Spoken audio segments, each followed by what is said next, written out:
6 years ago, when I last spoke here, I said that by then some had renounced the supranational European dream, not to embrace the wider world, but to turn their backs on it.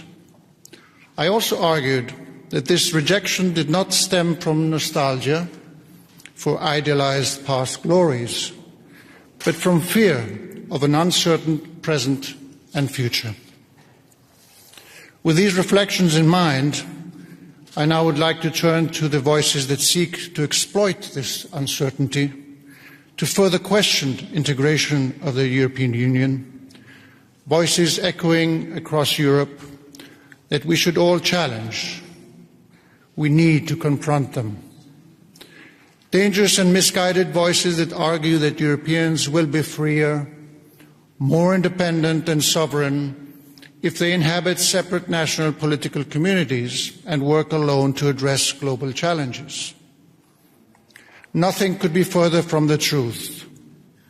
This belief would reduce European citizens to residents of much diminished and powerless states, exposed and vulnerable to the whims of others.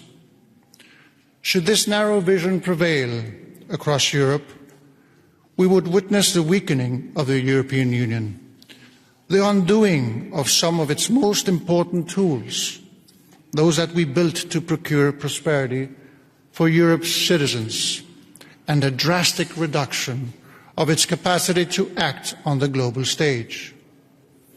No single European state could assume this mantle alone. It would simply be lost and gifted to other actors in the international system, most likely others with different values and interests.